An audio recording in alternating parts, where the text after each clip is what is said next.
This summer, Instacart presents famous summer flavors coming to your front door. Or pool. Or hotel. Your grocery delivery has arrived, sir. That was faster than room service. No violins in the lobby. Oh, seriously? Anyway, sit back, relax, and get delivery in as fast as 30 minutes. Starring your favorite snacks, drinks, and more. Download Instacart for free delivery on your first 3 orders. Rated H for hungry audiences. Offer valid for a limited time. Minimum $10 per order. Excludes restaurants. Additional terms and fees apply.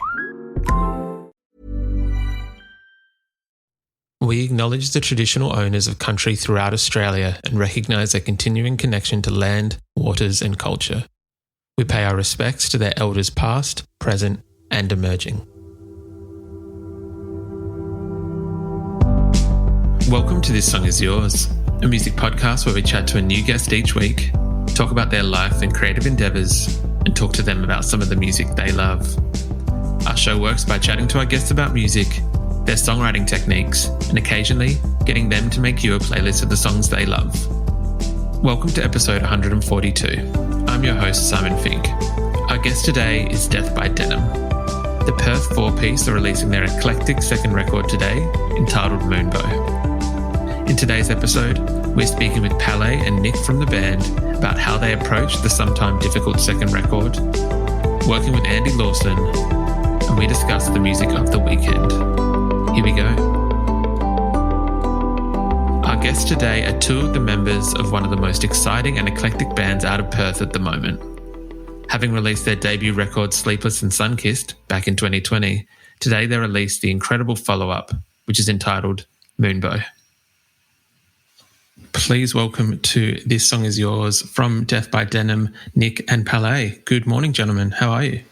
Good morning. Very well. Good. How are you doing? Very good, thank you. Whereabouts are you joining us from WA this morning? Yes, we are. It's a cloudy day in Perth, which is actually quite nice because it's been high 30s recently, and I'm enjoying this cool weather. Gotta say, you know. We have heard from a few different bands at the moment that it has been like a little bit of a warm season in Perth the last little while. I think it was like one of the hottest summers on record. So is that right? It was, yes. There were many 40-degree days. So yeah. It's too much sometimes. It's too much. Well, look, I am glad that it has kind of cooled down for you and that's a little bit more enjoyable. I think, I don't know about you, when it gets to like cooler weather, I tend to like that more because I feel like you can kind of stay inside and enjoy, not to be terribly on brand, but with a music podcast, but like I feel that you can kind of enjoy music more.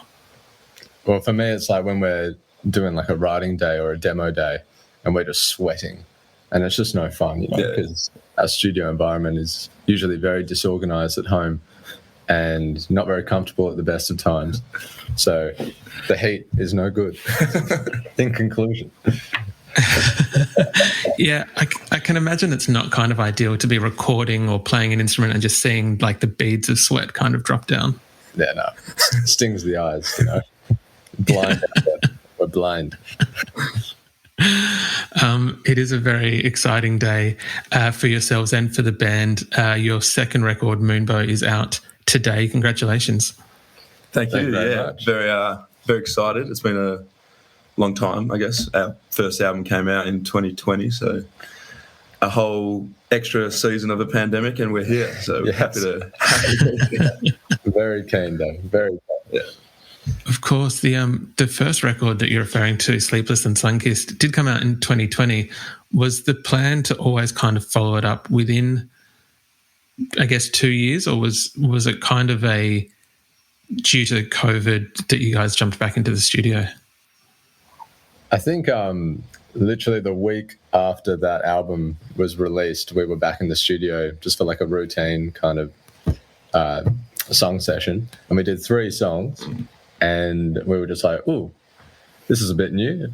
And then we just thought, let's just do an album with this direction. Let's not mess around. Let's just go for it. So we just absolutely love recording. Like it's up there on par for me, especially with playing live. Like I just love that process. So the more the better. And within like a month or 2, we were just talking about getting a fully fledged album back on the scene and just wasting no time. So here we are.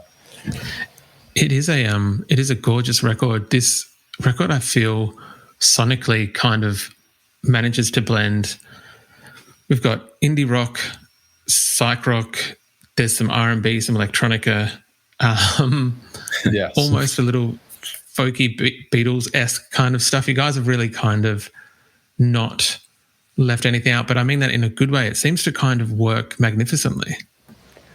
I do hope so.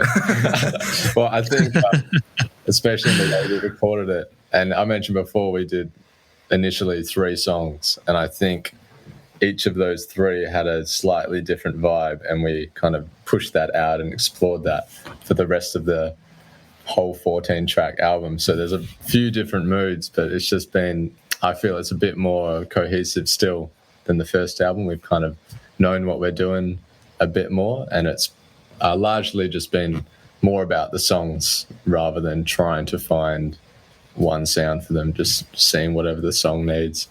And that's why we got some songs which have nothing but synth, and then ones which have acoustic guitar, and we often wondered if we should have left them out or stagger them into different releases or EPs, but we couldn't really say goodbye to anything. We were pretty set on the pack of songs that we had as being one unit, so we hope it doesn't shock people when they hear like a synth bop and then it follows up with some Beatles-esque guitar and they're scratching their heads going, is this the same band or what's going on?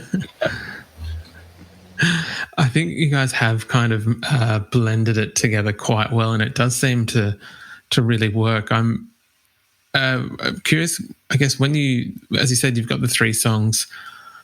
When you're playing across so many different kinds of genres, is there a discussion when you've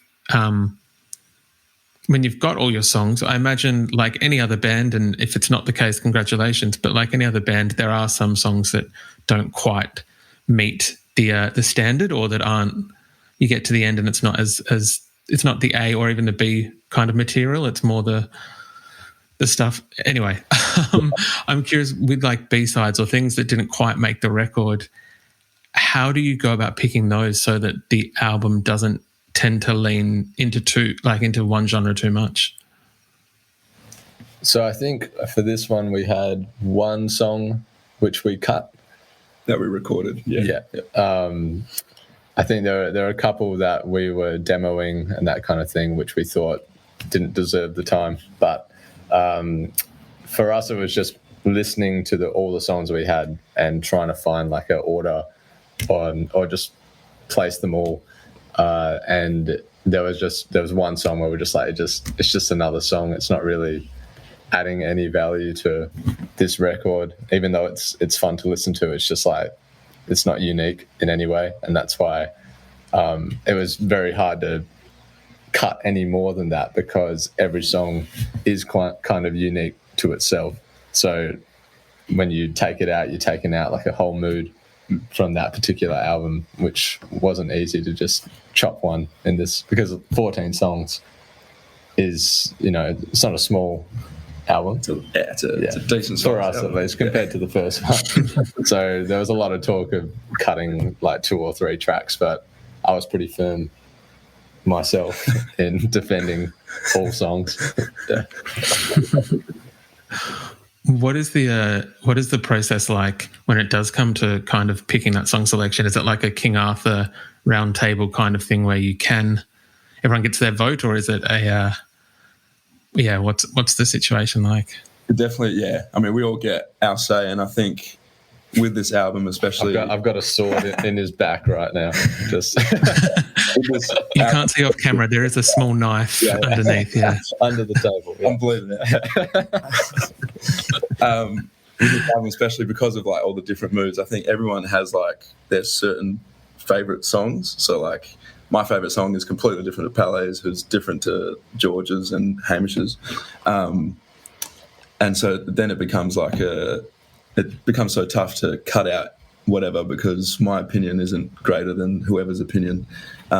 So it's just like, when picking songs, we still have no clue what we're doing in terms of like singles, especially. Like, we don't know what song I think to put out. Picking the singles that we released off this one was very tough because there were so many different vibes on this album that it was just like, what do we want to make it look like from that initial point of view? You know, that first single we release is not going to sound anything like the focus track that we're releasing today, the Moonbow title track. You know, so there was every song was a few steps away from the one before it, so it was very hard to pick singles in particular. That was where I think the most blood was shed between us. I'm glad to see that you're all still standing even after the bloodshed, and that it has worked out. Very resilient. Yeah. Now, to my understanding, you guys recorded with Andy Lawson at Debasis Studios, who I think you did the first record with as well. Yep. We've done all our professional recording with Andy from the start. Yeah. He's kind of built with us, like, our sound. Like when you hear our first EP, which you probably shouldn't, don't worry about it. I'm like, I don't even know what the genre is to, like, we sort of started making our progression towards the sound that we have now. So Andy's a lot to give credit to that. Yeah. What was the, I guess, was the experience any different this time around in terms of, you guys have already done the EP you just mentioned, the first record, and now going into a second one where you're kind of, covering a lot of sonic ground. Was the experience with Andy any different from that first time around? I think we just made ourselves at home a bit more than we usually would, because it's been a few years now with him, and he has really helped craft not just like the way our songs sound, but our point of view and writing songs and all that kind of thing. So we really value his opinion, but it's at the point now where, like, from the moment you open the studio door, we're just like shouting at each other in a very healthy way. But there's no time to waste. I think the last time we went, we drank all these beers, and then we felt bad, so we went to replace them, and then we drank all of those, and we just left him with nothing and gave him a pat on the back. So it's very we gave him some business. We're all pretty good sports about it, but I think we just really we have like a process that we go through, but we're always keen to, I guess, we know when an idea is pretty cooked and out there, but it deserves the time in the studio. And I think we used to kind of grapple with that in the first few sessions, but now we know when we need to really give time to certain things and ideas and when to just cut them. So it's a bit more efficient and on the ball, I think. That's very cool. I can appreciate that. When you first got the band together, when the four of you kind of came together, sans Andy, what was that kind of initial discussion, or I guess coming together like in terms of your influences and wanting to start a band? This season, Instacart has your back to school. As in, they've got your back to school lunch favorites like snack packs and fresh fruit. And they've got your back to school supplies like backpacks, binders, and pencils. And they've got your back when your kid casually tells you they have a huge school project due tomorrow. Let's face it, we were all that kid. So first, call your parents to say I'm sorry, and then download the Instacart app to get delivery in as fast as 30 minutes all school year long. Get a $0 delivery fee with your first 3 orders while supplies last. Minimum $10 an order. Additional terms apply. 1-800-Flowers.com is more than your birthday, anniversary, or just because gift-giving destination. We put our hearts into everything we do to help you celebrate all life's special occasions with friends and family. From our farmers and bakers, florists and makers, everything from 1-800-Flowers is made with love every step of the way, because we know that nothing is more important than delivering a smile. To learn more, visit 1-800-Flowers.com/ACAST. That's 1-800-Flowers.com/ACAST. Well, I was like very much an 80s glam metal fan, which was not very relevant to what most people like these days.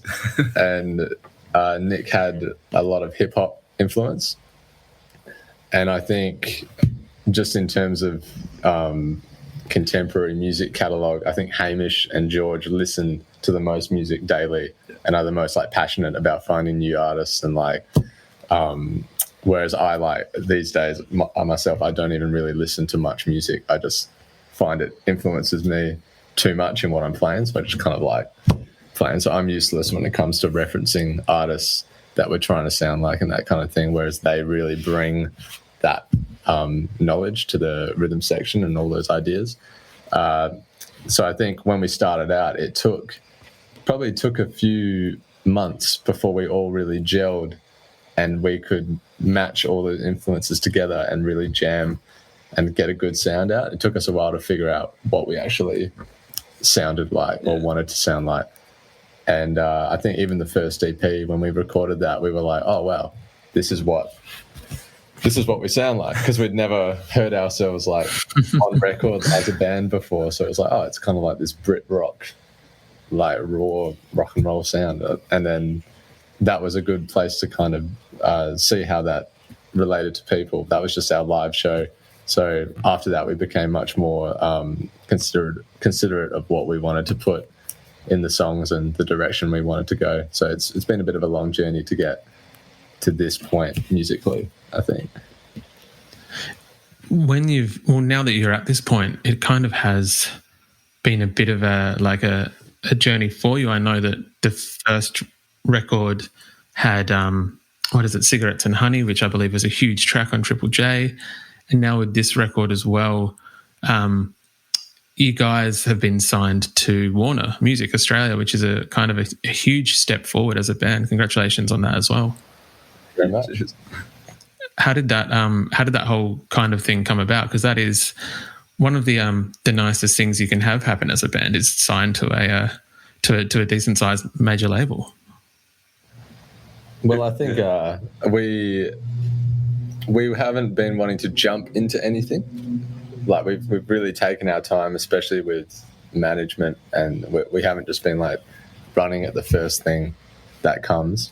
And I think with a label, the general advice for us was to generally take a bit of time and not just try grab some money to put in our pockets with a nice advance. We really wanted to find something that suited what we needed, and I think just given the whole COVID experience, having a bigger team has been the goal at the moment. So we were so fortunate that we got that opportunity to sign with Warner, because it's just been tough being isolated to Perth and not really knowing how to, me personally, get the music out where it needs to go. And so it's kind of been an all hands on deck moment in time, I guess.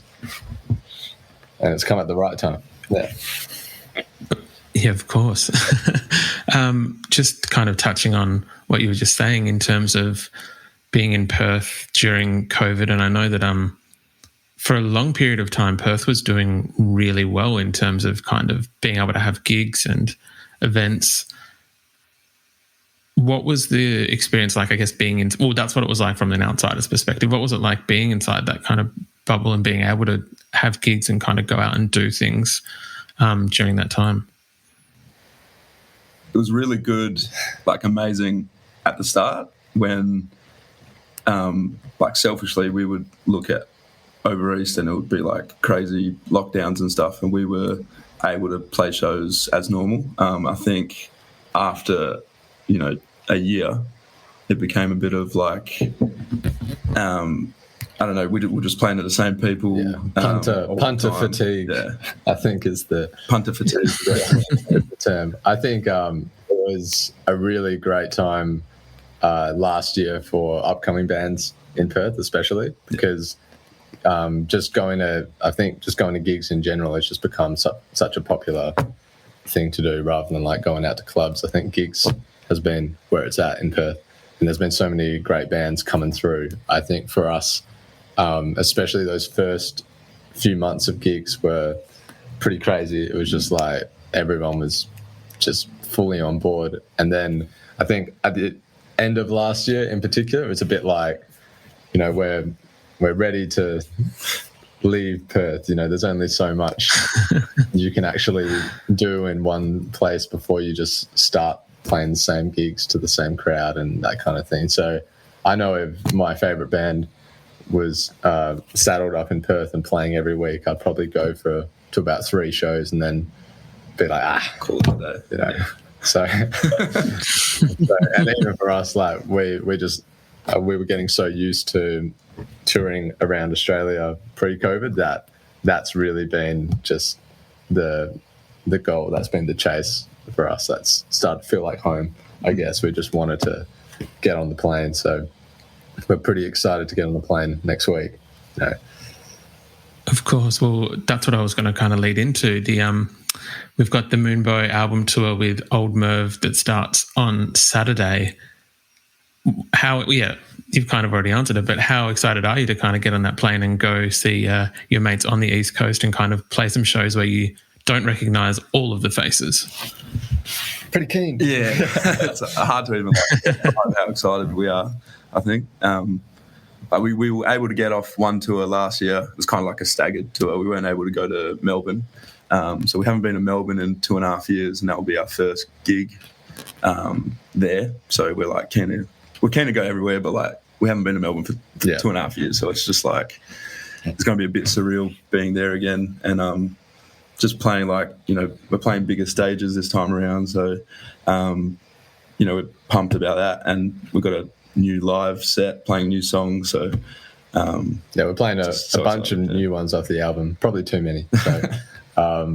We're pretty keen to see how those connect with people over East, because we haven't actually played them to people in Perth yet. So it's an exciting time. Yes. I've spoken to a few people who are very excited about the tour, and we're based in Adelaide. We've got a few people in Melbourne and Sydney who are all in agreement that we're all looking forward to the tour. Amazing. We are equally as excited.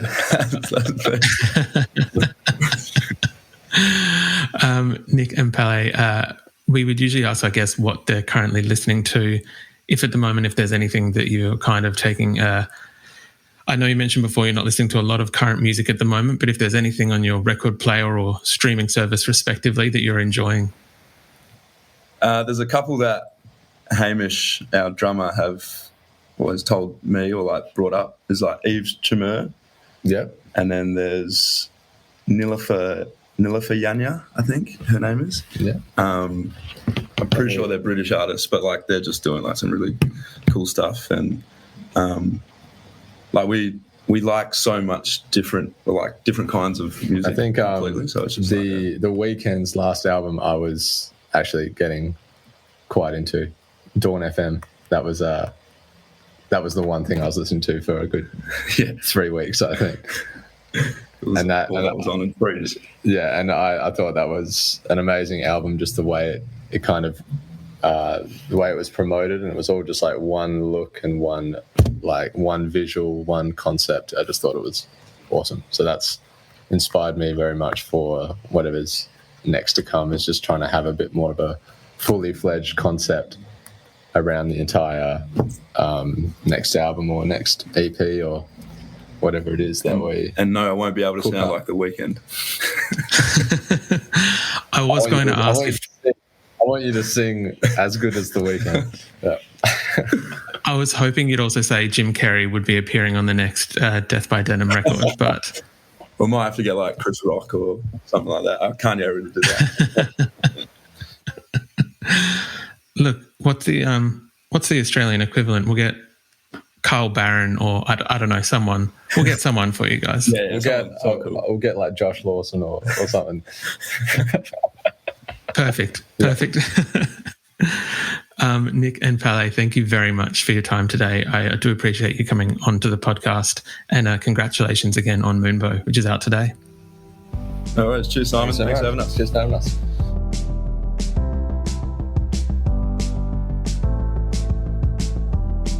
And that's our show. A massive thank you to Death by Denim for their time. Moonbow is out now, and we've left links in the show notes if you'd like to buy the record or see them on tour. We also want to give a huge shout out to Shari at Great Company Collective for helping out with today's interview. If you like this show, please subscribe wherever you get your pods and stay up to date when new episodes are released. We release new shows each Wednesday and Friday morning, and we now have a Patreon, which you can find within the show notes of this episode. You can follow the playlist profile on Spotify, and you can follow us on Instagram, Facebook, and TikTok. Until next week, cheers.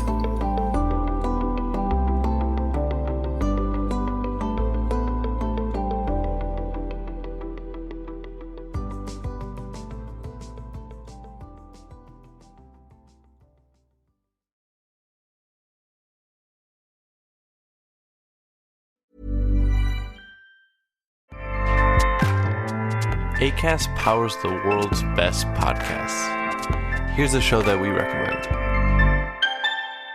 Are you ready for some hoops off? Are you ready for some hoops off? This is legitimately what you see people do right before they're going to fight. They take off their hoops, their earrings, because they don't want to get them ripped out of their ear, and they get ready for battle.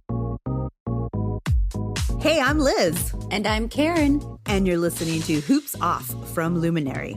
On this show, we take our hoops off to bring you the spiciest, the saltiest takes on each week's games. We'll also be reading books by our favorite players, reviewing Shaq-sponsored products. And of course, we'll be bringing the tea. Should I prepare the hot water? Oh, you better prepare the hot water. Please make sure to follow the show on your favorite podcast listening platform. Acast helps creators launch, grow, and monetize their podcasts everywhere. Acast.com.